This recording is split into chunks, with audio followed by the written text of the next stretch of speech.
ജീവിതത്തിൻ്റെ സ്ഥിരീകരണം അനുദിന ജീവിതത്തിൻ്റെ പ്രാർത്ഥനകളിൽ നമ്മൾ ഉപയോഗിക്കാറുണ്ട്. പ്രത്യേകിച്ച് വൈദികർ, പുത്രാന്മാർ, ഹൈരാർക്കിയിലുള്ളവർ ദൈവജനത്തെ ഒരു ശുശ്രൂഷയുടെ അവസാനത്തിൽ അനുഗ്രഹിച്ച് പ്രാർത്ഥിക്കുമ്പോഴത്തേക്ക് നമ്മുടെ കർത്താവ് യേശു മിശിഹായുടെ കൃപയും പിതാവായ ദൈവത്തിൻ്റെ സ്നേഹവും പരിശുദ്ധാത്മാവിൻ്റെ സഹവാസവും നിങ്ങളോടുകൂടി ഉണ്ടായിരിക്കട്ടെ എന്ന് പറയുന്ന വലിയ ഒരു ആശ്വാസത്തിൻ്റെ പ്രാർത്ഥനയുണ്ട്. അത് സുവിശേഷാധിഷ്ഠിതമാണ്.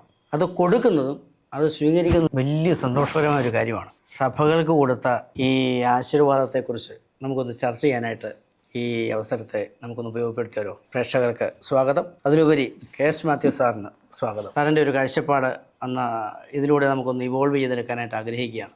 ഈ ആശീർവാദത്തെ പറ്റി പറഞ്ഞാൽ, ഞാൻ ചെറുപ്പകാലത്ത് അൾത്താരഭാരനായിരുന്നു. അപ്പം ഈ തിരുനാൾ കുർബാനയിൽ അന്ന് ഞങ്ങളുടെ ഇടവകയിലെ വയലിൻ നന്നായി വായിക്കുന്ന ഒരു പാറയ്ക്ക തോമാച്ചാൻ എന്ന് പറഞ്ഞ അച്ചായനുണ്ടായിരുന്നു.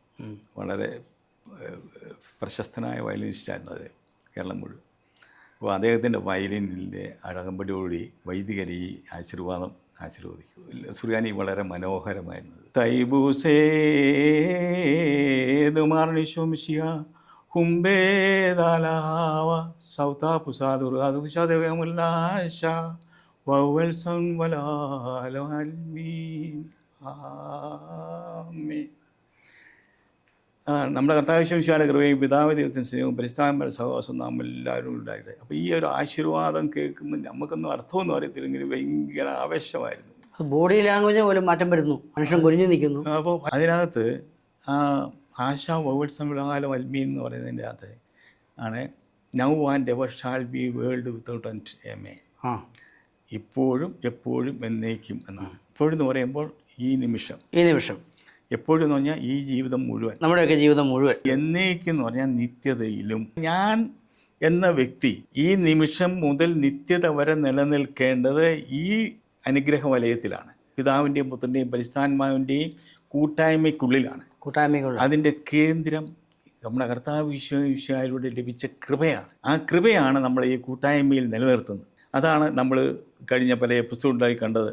ഉത്ഥാനം ചെയ്ത ഈശോയുടെ നിശ്വാസവും അപ്പോസ്തല പ്രവൃത്തിയും നടന്ന കൊടുങ്കാറ്റും എല്ലാം. എല്ലാ സഭകൾക്ക് എടുത്തെഴുതുമ്പോഴും ഓർമ്മപ്പെടുന്നത് അവസാനിപ്പിക്കുന്നത് ഇങ്ങനെയാണ്, അല്ലെ തുടങ്ങുന്നത് ഇങ്ങനെയാണ്. അല്ല, മാത്രമല്ല ഇത് ഇപ്പം നിലവിലുള്ള ഇത് എപ്പിസ്കോപ്പൽ സഭകൾ മാത്രമല്ല, പെന്തക്കോസ്ത സഭകളും പാസ്റ്റർമാർ ഈ ആശീർവാദം തന്നെയാണ് ഉപയോഗിക്കുന്നത്.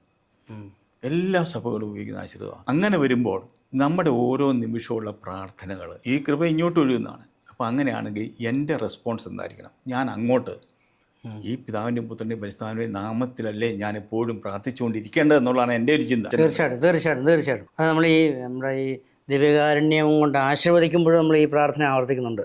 ഇപ്പോഴും എപ്പോഴും എന്നേക്കും. ഒരു വലിയ ശരീരത്തിനും മനസ്സിനും ആത്മാവിനും ജീവിതത്തിൻ്റെ സമീപനങ്ങൾക്കും ഒക്കെ ഭയങ്കര ഈ ആശീർവാദം രണ്ടും നമ്മുടെ ലത്തീനിലാണേലും സുറിയാനിലാണേലും ആ ഭാഷകളിൽ ഈ ആശീർവാദം വളരെ ഇതാണ്. കാരണം വെച്ചാൽ ഒരേ കാര്യം ഓരോ ഭാഷയിലും വരുമ്പോൾ അതിൻ്റെ ഫ്രീക്വൻസി വേറെയാണ്. അതുകൊണ്ടാണ് ഈ പുരാണ ഭാഷകളിലെ ബിബ്ലിക്കൽ ലാംഗ്വേജിൽ ചില കാര്യങ്ങൾ പറയുമ്പോൾ അതിൻ്റെ ഒരു സ്വാധീനം നമ്മുടെ ഹൃദയത്തിൽ കൂടുതലായിട്ടുണ്ടാകും. ഇതേ ആശീർവാദം നമ്മൾ വെറുതെ വാക്കാലിൽ പറയാം. അച്ഛന് ഈ ആശീർവാദം അച്ഛൻ പാട്ടായിട്ടും പദ്യമായിട്ടും ഗദ്യമായിട്ടും ഈ ആശീർവാദം കൊടുക്കാറില്ലേ? രണ്ടിൻ്റെയും ഡിഫറൻസ് അച്ഛൻ ശ്രദ്ധിച്ചിട്ടുണ്ടോ? അത്ര ശ്രദ്ധിച്ചിട്ടില്ല. നോക്കിയോ, ഇത് ഗാനരൂപത്തിൽ കൊടുക്കുമ്പോൾ അതിൻ്റെ സ്വാധീനം വളരെ വ്യത്യാസമാണ്. ഈ സുറിയാനിയിൽ ലത്തീനിലോ കൊടുക്കുകയാണെങ്കിൽ അതിൻ്റെ സ്വാധീനം വേറെ. കാരണം നമ്മൾ അർത്ഥമല്ല, ഇത് ഹൃദയം അതിനോടൊന്ന് ചേരുന്ന ഒരവസ്ഥ. അങ്ങനത്തെ ഒരു സമ്മേളനവും ഒരു സംയോഗവും കൂടി ഉണ്ടെന്ന് എനിക്ക് തോന്നുന്നു. ഭയങ്കര സ്വർഗവും ഭൂമിയും കൂടെ ബന്ധിക്കുക. അപ്പോൾ ഞാൻ പറയുന്നത് നമ്മളിനി ഒരുപാട് ശാസ്ത്രം ഒന്നും പഠിക്കണ്ട, ഈ ഒരൊറ്റ ആശീർവാദം മാത്രം നമ്മൾ ഹൃദയം സ്വീകരിച്ചുകൊണ്ട് പോയാൽ മതി. വാസ്തവത്തിൽ നമ്മൾ ഈ വേദപുസ്തകത്തിന് നന്ദി പറയണം. കാരണം ഇങ്ങനെ ഒരു ആശീർവാദ പ്രാർത്ഥന വേറെ ഒരു മതത്തിലും ഒരു വിശ്വാസത്തിലും ഉണ്ടാകാൻ പാടില്ല. ഇത് ദൈവരാജ്യത്തിൻ്റെ ആശീർവാദം. ഇതിനകത്ത് പഴയ നിയമമുണ്ട്, പുതിയ നിയമമുണ്ട്, സ്വർഗമുണ്ട്, ഭൂമിയുമുണ്ട്, പിതാവുമുണ്ട്, പുത്രനും പരിശുദ്ധാത്മാവും എല്ലാം ഉണ്ട്. കൃപാജീവിതത്തിനെ പറ്റിയ ഏറ്റവും നല്ല ഫോർമുലയാണ്. ഇതിലേക്കാണ് നമ്മൾ വിളിക്കപ്പെട്ടിരിക്കുന്നത്. തൃത്വത്തിൽ നമ്മൾ അങ്ങോട്ട് ഉൾച്ചേരുക. എൻ്റെ ശരീരം തൃത്വത്തിലേക്ക് ഞാൻ സന്നിവേശിപ്പിച്ചു. ഉൽപ്പത്തിയെ സംഭവിച്ച് വീണ്ടും ആവർത്തിക്കുകയാണ് ഇവിടെ. ദൈവം തൻ്റെ ഛായയിലും സാധിച്ചതിനും പിതാവും പുത്രനും പരിശുദ്ധാത്മാവുമായ ത്രിയേക ദൈവമാണ് നിന്നെ സൃഷ്ടിച്ചത്. ബോഡി, സോൾ ആൻഡ് സ്പിരിറ്റ് ആയിട്ട്, ദേഹം, ദേഹി, ആത്മാവായിട്ട്. അതിൻ്റെ പ്രതിച്ഛായയായിട്ട് സൃഷ്ടിച്ചു. നീ അതിൽ നിലനിൽക്കുക എന്നായി പറഞ്ഞത്, വേറൊന്നുമില്ല. സമയാതീതമായ കാലാതീതമായ ദൈവരാജ്യത്തിൻ്റെ അനുഗ്രഹമാണ്. പ്രിയപ്പെട്ട പ്രേക്ഷകരെ, നമുക്ക് ദൈവത്തോടും നമുക്ക് നന്ദിയുള്ളവരായിരിക്കാം. ബൈബിളിൽ, ചരിത്രത്തിൽ, യേശുക്രിസ്തുവിൽ കൃപയുടെ യുഗത്തിൽ വെളിപ്പെട്ട ഈ പ്രാർത്ഥന, ഈ അനുഗ്രഹ പ്രാർത്ഥന നമ്മുടെ ശരീരത്തിലും ജീവിതത്തിൻ്റെ സമീപനങ്ങളിലും നമ്മുടെ ബന്ധനങ്ങളിലും നമ്മുടെ തകർച്ചയിലും ഉയർച്ചയിലും ഒക്കെ ഏറ്റുവാങ്ങിക്കഴിഞ്ഞാൽ തന്നെ നമുക്കൊരു തൃത്വത്തിൻ്റെ കൂട്ടായ്മയിൽ നമ്മളായിത്തീരുക. ഏതു പ്രതിസന്ധിയിലും ആർക്കും ഉപയോഗിക്കാവുന്ന ഒരാശീർവാദമാണ്. ഓരോരുത്തർക്കും അവനവനെ ആശീർവദിക്കാം, ഹൈറാർക്കിക്കലുമായിട്ട് ആശീർവദിക്കാം. എനിക്ക് ആരോടും ചോദിക്കേണ്ട കാര്യമില്ല. എൻ്റെ ശരീരത്തെ പിതാവിൻ്റെയും പുത്രൻ്റെയും പരിശുദ്ധാത്മാവിൻ്റെ നാമത്തിൽ എനിക്ക് ദൈവത്തിന് സമർപ്പിക്കാം. അതൊരു ആരാധനാ സമൂഹത്തിന് കൊടുക്കാം, വൈദികന് കൊടുക്കാം. നമുക്കതുകൊണ്ട് ഇതിനെ കുറച്ചും കൂടി നമ്മുടെ ജീവിതത്തിലേക്ക് നമുക്ക് ഏറ്റെടുക്കാനായിട്ട് പരിശ്രമിക്കാം.